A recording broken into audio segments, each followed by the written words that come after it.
नमस्ते दोस्तों, स्वागत है आपका द स्टडी इन विलेज में। आज है 10 मार्च और आज के वीडियो में हम एक आर्टिकल्स के बारे में बातचीत करेंगे। पहले आप ये जान लीजिए, जो इस वीडियो पे नए हैं तो इस वीडियो में आपको the Hindu, Jansatta, PIB, the Indian Express, down to earth के जो मोस्ट इंपॉर्टेंट आर्टिकल्स होते हैं जो कि आपकी परीक्षा की दृष्टि से महत्वपूर्ण होते हैं, उन पर डिस्कशन किया जाता है हिंदी में। खास करके हिंदी माध्यम के लिए क्लास मतलब बहुत ज़्यादा बेनिफिट देगी। तो आज हम एक आर्टिकल डिस्कस करेंगे। चलिए आज के वीडियो स्टार्ट करते हैं। देखिए, एक आर्टिकल आया है जनसत्ता में जिसमें ये बताया गया है कि महिलाओं में वित्तीय साक्षरता की ज़रूरत है। यानी कि महिलाएं इतने ज़्यादा हर चीज़, जो टेक्नोलॉजी, हम लोग टेक्नोलॉजी में आगे बढ़ रहे हैं, महिलाएं उस चीज़ में आगे नहीं है, खास करके बैंकिंग क्षेत्र में। तो इसी के बारे में आर्टिकल आया है और बहुत इंपॉर्टेंट आर्टिकल है। तो चलिए इसके बारे में एक डिस्कशन करते हैं। अगर आपको इसमें कोई डाउट हो तो कमेंट बॉक्स में ज़रूर बताइएगा।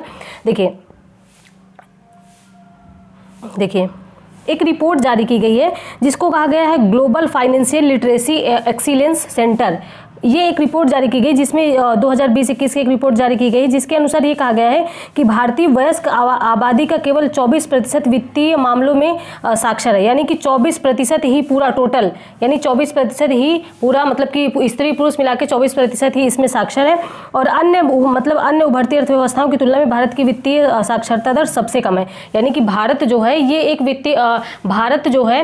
एक अर्थव्यवस्था बन रहा है, मतलब कि विकसित देश की ओर अग्रसर है, विकासशील देश है, लेकिन इसकी अर्थव्यवस्था तेजी से बढ़ रही है। लेकिन फिर भी इसमें वित्तीय, और जितने भी देश हैं जो कि विकासशील हैं लेकिन वे विकसित अर्थव्यवस्था की ओर तेजी से बढ़ रहे हैं, उनमें जो साक्षरता दर है और हमारे में मतलब भारत में जो साक्षरता दर है वो सबसे कम है। तो टोटल हमारे यहाँ 24% साक्षरता दर है, यहाँ पे ये बताई गई। और कौन सी report? Global financial literacy accelerator report. ठीक है, एक minute. Global financial literacy accelerator centre report जो 2020-21 जारी की गई है, जो उसमें ये बताया गया है कि जो हमारे विकासशील देश हैं, मतलब जो हमारे जैसे विकासशील देश हैं, विकसित देशों की विकसित अर्थव्यवस्था की तरफ बढ़ रहे हैं, उनमें से भारत में सबसे कम साक्षरता दर है। वित्तीय साक्षरता हमारे यहाँ 24% है। ठीक है, आपको समझ में आ गया होगा। तो देखिए, यहाँ पे यही लिखा हुआ है कि अन्य उभरती अर्थव्यवस्थाओं की तुलना में भारत की वित्तीय साक्षरता दर सबसे कम है। महिलाओं के मामले में तो वित्तीय साक्षरता दर बहुत चिंताजनक है। इसमें ये कहा गया है कि राज्यवार 4% से 50% के बीच है। यानी कि किसी राज्य में तो सिर्फ 4% ही साक्षरता दर है महिलाओं की।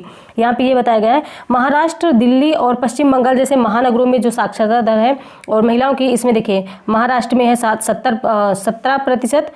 एक मिनट, महाराष्ट्र में 17%। उसके बाद है, महाराष्ट्र के बाद क्या है? देखिए, यहाँ महाराष्ट्र के बाद है दिल्ली और पश्चिम बंगाल। तो दिल्ली में है आपकी, यहाँ पे देखिए, दिल्ली में है आपकी 32% और पश्चिम बंगाल में 21%। ये आपको महिलाओं की साक्षरता दर बताई जा रही है। ठीक है, 17% जो कि महाराष्ट्र में है, दिल्ली में है 32% और फिर उसके बाद है पश्चिम बंगाल में है 21%। ठीक है, ध्यान रखिएगा इसको।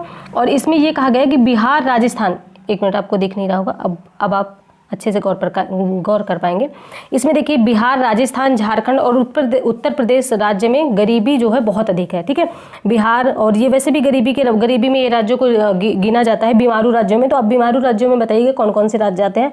तो बिहार, राजस्थान, झारखंड और उत्तर प्रदेश, जहाँ गरीबी अधिक है वहाँ साक्षरता दर सबसे कम है। ठीक है, ऐसा बताया गया है। और ये आंकड़े अंतर्राष्ट्रीय असमानताओं को भी प्रदर्शित करते हैं कि हम लोगों का अंतर्राष्ट्रीय असमानता कितनी हो रही है। यानी कि अगर हम विकसित देशों की ओर देखेंगे, जैसे कि अमेरिका और कनाडा और रूस जैसे देशों की ओर देखेंगे, तो वहाँ की महिलाएं बहुत ज़्यादा वित्तीय साक्षरता दर का इस्तेमाल करती है। वो लोग बहुत, मतलब इन सब चीज़ों के इनके बारे में जानकारी बहुत ज़्यादा होती है। यहाँ पे ये कहा गया है कि गोवा में महिलाओं को 50% उच्चतम, मतलब सबसे ज़्यादा कहाँ है? 50% है महिलाओं में। टोटल हमारे कितना है? 28%। ठीक है, टोटल 24% है, टोटल 24% है। और महिलाओं में सबसे ज़्यादा किस राज्य में, ऐसा पूछा जाए तो गोवा में है 50% वित्तीय साक्षरता दर है। ठीक है, तो गोवा में यहाँ पे देखिए लिखा हुआ है कि गोवा में महिलाओं में वित्तीय साक्षरता दर 50% है, जबकि छत्तीसगढ़ में सबसे कम और यहाँ सिर्फ 4% है। ठीक है, तो आप ध्यान रखिए कि सबसे ज़्यादा हमारे यहाँ वित्तीय साक्षरता दर कहाँ है? तो सबसे ज़्यादा हमारे यहाँ वित्तीय साक्षरता दर जो है वो गोवा में है 50% महिलाओं में। और उसके बाद है सबसे कम कहाँ है? तो 4%, यानी कि 4% है, जो कि छत्तीसगढ़ में है, ये महिलाओं में है। और ओवरऑल आप देखेंगे तो 24% है। ठीक है, ये ध्यान रखिएगा। उसके बारे में यहाँ पे ये सारी चीज़ें बताई गई हैं कि आजकल मतलब इतनी ज़्यादा वित्तीय लेन देन जो है बहुत ज़्यादा मतलब ऑनलाइन होने लगा, जैसे debit card, credit card, ATM card, इन सारी चीज़ों का प्रयोग किया जा रहा है। तो महिलाओं के साथ क्या दुर्घटनाएं हो सकती, मतलब उनके साथ क्या घटनाएं घट सकती हैं, इसके बारे में जानकारी मतलब इसमें बताया गया है कि देखिए अगर महिलाओं के साथ मतलब कि जैसे कि इतना तो वो जानती नहीं है, मतलब बहुत ज़्यादा टेक्नोलॉजी, उनको वित्तीय साक्षरता दर के बारे में बहुत ज़्यादा पता नहीं है। तो ऐसे में महिलाएं क्या होती हैं, वो अपने पुत्र, पति या पिता या फिर किसी अन्य पुरुष व्यक्ति के ऊपर आश्रित रहती हैं कि वो बैंक जाए, फिर उनका काम करवाए। तो ऐसे में क्या होता है, उनका बहुत ज़्यादा मिसयूज होता है। मान लीजिए कि वो किसी एक भरोसेमंद इंसान को ले गई और उसमें से कम रकम मतलब कि एक खाली पेपर में साइन करवा लिया, फिर उसके बाद उसमें खाली चेकबुक में साइन करवा लिया, फिर उसके अपने अनुसार उसमें रकम भर के निकाल ली, विड्रॉ कर ली। तो ऐसा इसमें उनके साथ, महिलाओं के साथ छेड़छाड़ की जाती है। फिर उनके खाते के साथ, और अगर थोड़ा बहुत वित्तीय चीज़ें जानती भी हैं, ऑनलाइन चीज़ें जानती भी हैं महिलाएं, तो उनके साथ क्या किया जाता है कि उनको ऑनलाइन मतलब OTP भेजकर फिर उनकी OTP मांग ली जाती है। और फिर उसके बाद कुछ भी मतलब देख के, जैसे कि एक हमेशा आते रहते हैं कि आप KBC में सेलेक्ट हो चुके हैं और ऐसा करिए, आपके 10 लाख आ जाएंगे, 12 लाख आ जाएंगे, आप अपना बैंक अकाउंट दीजिए। तो ये सारे फर्जी चीज़ें होती हैं, ठीक है। और महिलाएं ज़्यादा जानकार नहीं होती हैं, तो फिर वो दे देती हैं अपना बैंक अकाउंट, या फिर OTP जो आता है उसको दे देती हैं। तो उनसे उनका बैंक जो मतलब खाता होता है, जो उनका अकाउंट होता है, वो खाली हो जाता है। तो ऐसा इसमें बताया गया है। ये इन सारी चीज़ों का शिकार बहुत ज़्यादा महिलाएं हो रही हैं। तो ये अभी एक रिपोर्ट जारी की गई जिसमें ये सारी चीज़ें क्लियर की गई हैं। उसके बाद इसमें सारा चीज़ यही बताया गया है कि महिलाएं किन किन चीज़ों का शिकार होती हैं। फिर देखिए उसके बाद यहाँ पे है देखिए आजकल की क्या है कि विधवा और परित्यक्ता की, एक मिनट, विधवा और जो मतलब अपने पति के साथ डिवोर्स लेके अलग रहना चाहती हैं, तो उनकी भी बहुत ज़्यादा वो भी तादाद बढ़ती ही जा रही है। तो वैसे में महिलाओं का क्या होता है कि वो अपने बच्चों के साथ रहने लगती है, पति को छोड़ के, या फिर विधवा हो गई हैं तो फिर बच्चों के साथ रहने लगती है। तो उनके छोटे छोटे जो बच्चे होते हैं उनको पढ़ाना लिखाना रहता है, फिर उनके शादी विवाह करना रहता है। ऐसे में क्या होता है, उनके पास बैंक बैलेंस रहता नहीं, क्योंकि जो लोग मतलब मिडिल क्लास होते हैं उसमें बैंक बैलेंस बहुत ज़्यादा नहीं रहता है। वो बैंक बैलेंस मतलब जब जितना वो कमाते हैं, क्योंकि उतनी उनकी इनकम ही होती है, वो बैंक बैलेंस नहीं रख पाते हैं। तो इसमें क्या हो, महिलाएं बैंक बैलेंस नहीं रख पाती हैं, जिसके माध्यम से वो क्या होता है कि वो ऋण लेने लगती हैं। और ऋण में क्योंकि उनको नॉलेज नहीं है, टेक्नोलॉजी का नॉलेज नहीं है, तो फिर वो बैंक से ऋण नहीं लेती, क्योंकि इसमें बहुत भाग दौड़ करवाते हैं, ये लाओ वो लाओ ऐसे। तो वो लोग उससे ऐसा सोचते हैं कि टाइम वेस्ट है। तो उसके माध्यम से वो क्या करते हैं, किसी साहूकार से ऋण ले लिया, किसी सेठ से ऋण ले लिया, तो उसके बाद में उसके चंगुल में फंस जाती हैं। और फिर उसकी ब्याज अदा करते करते उनके पुत्र या पुत्री या फिर वो खुद ही इतना ज़्यादा परेशान हो जाते हैं कि उनका मतलब कि घर तक बिक जाता है या फिर खेत बिक जाते हैं। तो ऐसा इसमें कहा गया है कि इसमें भी महिलाओं को आगे आना चाहिए, उनको भी साक्षर होने के मतलब साक्षरता दी जानी चाहिए। और फिर यहाँ महिलाओं को भी कमी बताई गई है।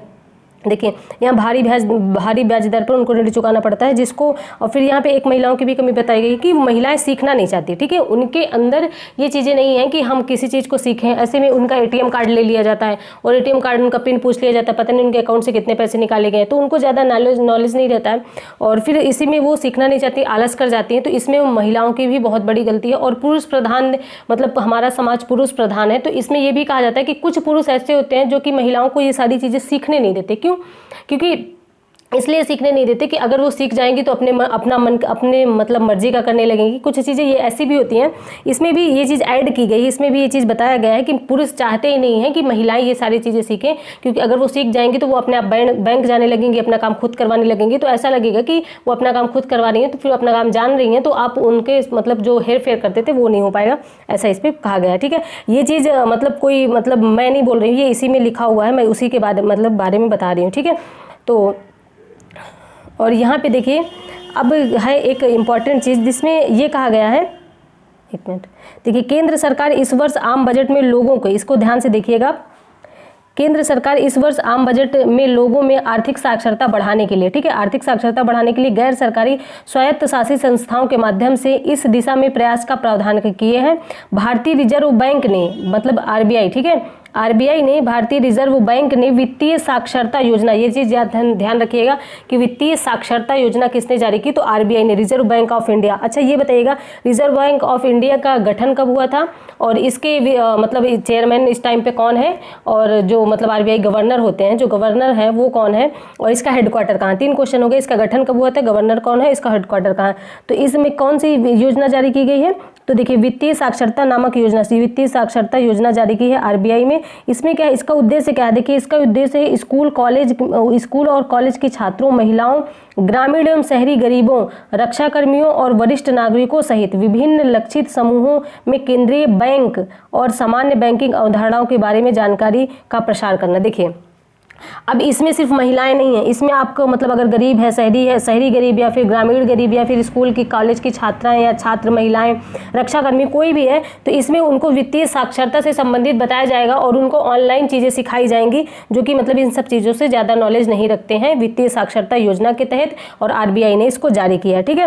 और वित्तीय साक्षरता के लिए राष्ट्रीय रणनीति 2022 और 25 बनाई गई, ठीक है। 2022 से 2025 तक इसकी मतलब अवधि रखी गई कि इतने दिन तक वो किसको कितना सिखा सकते हैं। इसके अंतर्गत डिजिटल लेन देन जो भी है, मतलब टेक्नोलॉजी मतलब ऑनलाइन सुविधा, डिजिटल लेन देन की सुरक्षा, लेन देन की सावधानी, ग्राहकों की सुरक्षा, ये सारी चीज़ें इसमें सिखाई जाएंगी, ऐसा कहा गया है RBI के द्वारा। और फिर उसके बाद सेबी आप बताइएगा सेबी का फुल फॉर्म क्या है, ठीक है। सेबी किस मतलब क्या है। सेबी और रिजर्व बैंक और अन्य संस्थाएं भी समय समय पर विज्ञापनों के माध्यम से बैंक लेन देन के ऑनलाइन धोखाधड़ी के बचाव के लिए रक्षा मतलब इसमें सहयोग करती हैं कि आपको बैंक से कभी कभी आता है आपको कि मतलब ऐसे धोखाधड़ी में ना पड़े, कोई आपसे ये सारी चीज़ें पूछे, फ़ोन पे भी आता है, तो ये सारी चीज़ें आपको मतलब बतानी है। अगर आप अगर थोड़ा बहुत जानते हैं इन सब चीज़ों के, तो आपके घर पे जो है मतलब आपकी बहन, मतलब आपकी सिस्टर, माता या फिर मतलब मम्मी, जो भी है मतलब कि आपकी सिस्टर, मम्मी, और फिर या फिर कोई अन्य है, आप अगर मतलब आपकी शादी हो गई तो अपनी पत्नी को अगर नहीं जानती, इन सब चीज़ों के बारे में थोड़ा जानकारी दें, क्योंकि आने वाले समय में यही सारी चीज़ें कि हमारा सारा काम ऑनलाइन होने लगेगा। अब मान लीजिए कि आप कभी उस चीज़ में ना फंस पाए, तो उनको भी बराबर का नॉलेज होना चाहिए, ठीक है। तो ऐसा ही इसमें कहा गया है। और देखिए इसमें ये भी है कि आजकल देश में लगभग 1.4 अरब से आबादी है, जिसमें से आधे से अधिक महिलाएं हैं। 1.4 अरब आबादी है, इससे अधिक भी आबादी है, और इसमें आधे से अधिक महिलाएं हैं जिनको वित्तीय साक्षरता मतलब वित्तीय जागरूकता का लंबे समय तक चलने वाला प्रावधान मतलब है, और ये इनको पता नहीं है। तो इनको अब यही चलेगा, अब मतलब कि ऑनलाइन ही सारे काम होने लगे हैं धीरे धीरे, और धीरे धीरे बहुत सारे काम ऑनलाइन ही होने लगेंगे। तो इसके बारे में जानकारी रखना बेहद महत्वपूर्ण है, ठीक है। देश में के स्कूल, कॉलेज, महिलाओं में स्वयं सहायता समूह और आंगनबाड़ी केंद्रों आदि वित्तीय शिक्षा के माध्यम से महत्व दिया जा रहा है, और इनको ऑनलाइन सिखाया जा रहा है। आप छोटे छोटे एरिया में भी चले जाएंगे जहाँ जैसे कि आंगनबाड़ी है, आशा बहु है, तो उन लोगों के सारे कार्य फ़ोन पे ही करवाए जाते हैं, जो कि अभी कागजी कार्य होता था, तो उनको फ़ोन के माध्यम से ही सारे कार्य करवाए जा रहे हैं, यानी कि सारा कार्य धीरे धीरे ऑनलाइन होने लगेगा। तो इसके बारे में सारा चीज़ महिलाओं को भी जानना बहुत आवश्यक है। तो इसमें ये क्षेत्रीय और ग्रामीण महिलाओं में भी मतलब उनके जो बीच में गैप बना हुआ है उसको भी कम करना है। तो यही सारी चीज़ें हैं। ज़रूरत है कि इस बात की कि जिन महिलाओं को बैंक वित्तीय कामकाज की जानकारी नहीं है उन सबको सीखने की कोशिश करनी चाहिए, और जो आप घर पे हैं तो उनको बताने की कोशिश करें, ताकि वो अपनी रकम निकाल सकें और जमा कर सकें, या फिर अपना कुछ भी कार्य अपने आप कर सकें और किसी पुरुष के ऊपर निर्भर ना रहें। ऐसा इस आर्टिकल में बताया गया है। तो कैसा लगे आपको आर्टिकल बताइएगा। ये सारी चीज़ें आर्टिकल में यही बताया गया है। और आप क्या चाहते हैं, क्या महिलाओं को मतलब वित्तीय साक्षरता तो चलिए ठीक है, यानी महिलाओं को साक्षरता मतलब प्राप्त होनी चाहिए या नहीं होनी चाहिए, आप क्या चाहते हैं, आप अपनी राय कमेंट बॉक्स में जरूर बताएं कि आप इस बारे में क्या सोचते हैं। क्योंकि सब लोग पूरे मतलब जितने लोग हैं एक जैसे नहीं सोचते हैं, कि मतलब कुछ लोग सोचते हैं कि हाँ होनी चाहिए, तो मतलब क्यों होनी चाहिए ये भी तो पता होना चाहिए, नहीं होनी चाहिए क्यों नहीं होनी चाहिए ये भी पता होना चाहिए। तो आप अपनी राय बताइएगा, और मैं उसका मतलब आपके कमेंट का वेट करूँगी, और कुछ मतलब कि आप बताइएगा कि ये मतलब महिलाओं को साक्षरता होना मतलब चाहिए कि नहीं चाहिए, और ये किस लिए आवश्यक है। तो ये सारी चीज़ें आप इसके पक्ष में है या विपक्ष में है, जैसा भी हो आप अपना कमेंट बॉक्स में बता सकते हैं। और आपको आर्टिकल कैसा लगे ये बता सकते हैं। अगर इसमें आपको कोई इस वीडियो में आपको कुछ ऐड करवाना हो या फिर कुछ सजेशन देना हो तो प्लीज़ कमेंट बॉक्स में बताएं। और ये रहा आज का कल्पमेधन, ना उधार दो ना उधार लो, क्योंकि उधार देने से प्रायः धन और मित्र दोनों खो जाते हैं। यानी कि देखिए यहाँ पे, और उधार लेने से मितव्ययिता कुंठित हो जाती है। यानी कि अगर आप किसी से उधार लेंगे और उस मतलब आपके पास पैसे नहीं, तो आप उस गली में जाना छोड़ देंगे। अगर अपने दोस्त से उधार लेंगे तो उधार के साथ साथ आपकी दोस्ती भी, आपकी मित्रता भी बहुत मतलब अच्छी नहीं चलेगी। अगर व्यक्ति से उधार लेंगे, आप टाइम पर चुकाएंगे नहीं चुका पाएंगे, तो आप उससे वो व्यक्ति आपसे दोस्ती ही खत्म कर लेगा। तो ये इसमें कहा गया है, शेक्सपियर ने कहा है। तो चलिए ठीक है, और आप अपनी पढ़ाई का ध्यान मतलब रखिए। आज आप जो मतलब आर्टिकल था ये आपका डिस्कस कर दिया गया है। कैसा लगा आपको आर्टिकल बताइएगा। और डिटेल में डिस्कस करवाना चाहते हैं मतलब डिस्कस करें, या फिर इसमें कुछ आप ऐड करवाना चाहते हैं तो प्लीज़ कमेंट बॉक्स में ज़रूर बताएं। और अपना स्टडी कंटिन्यू करें, अपने परिवार का ध्यान रखें, अपने हेल्थ का ध्यान रखें। मिलते हैं नेक्स्ट वीडियो में। धन्यवाद।